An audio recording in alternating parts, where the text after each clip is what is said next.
All right, one of the principles that we felt was super important in today's kind of educational climate and just the world in general was to respect diverse talents and ways of learning for people.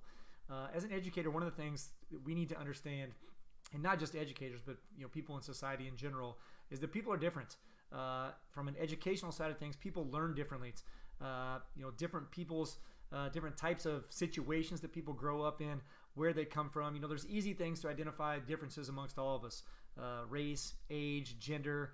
But some of the harder ones to see and understand sometimes are maybe a person's background, their socioeconomic status, just things that we don't quite know and understand that all have a dramatic impact in the educational system today. How we teach, how we get through, how we communicate, all of these things are super, super important. One of the challenges we have as educators, though, is how do we find that information? I'm just as guilty as anybody at kind of throwing a one-size-fits-all out there and just kind of expecting everybody to see things and understand things the way I do. And the reality of it is we all have these differences that affect how we see things, how we learn things, how we understand things, and how we communicate those things. The challenge we have as educators, like I said, is to understand and figure out some of those. There are some online or some resources out there available to us. The VARC online survey kind of gives us an insight as to some of that. But there are a lot of things that we need to do as educators to really reach out there and find out some of those differences and how we can take those differences and make people more successful in the classroom. Students have different strengths and they learn differently. We all have differences. Like I said, many of them are very easy to see, easy to identify.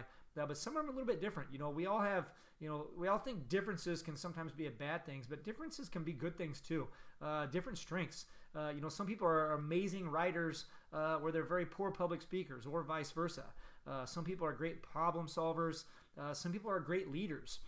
If you are, as an instructor, an instructor that leans heavily towards the writing side of things, those people that maybe are good speakers maybe get left behind. It doesn't mean that they don't understand things and that they don't comprehend and they aren't well versed in the knowledge. They're just not maybe good at some of the assessments. So as instructors, we need to learn to kind of find what makes people tick, what people's strengths are, what people's weaknesses are, and kind of teach towards those things. Some people learn differently. They're auditory learners versus visual learners. Some people need a lot of face-to-face, contact.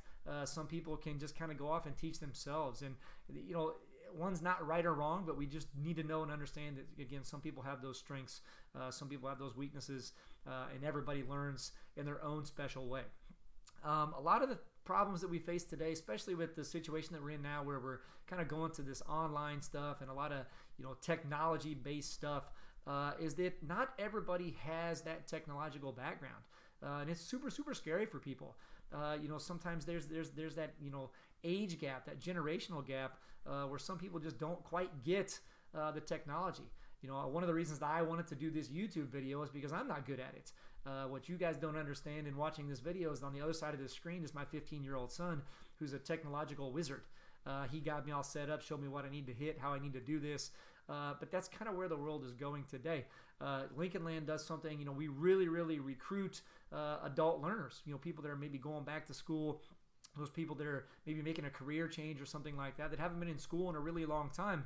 I know, as a teacher, I've been teaching for 20 years, but I haven't taken a class in that amount of time. And now kind of going through what we're going through this summer, some things are different for me.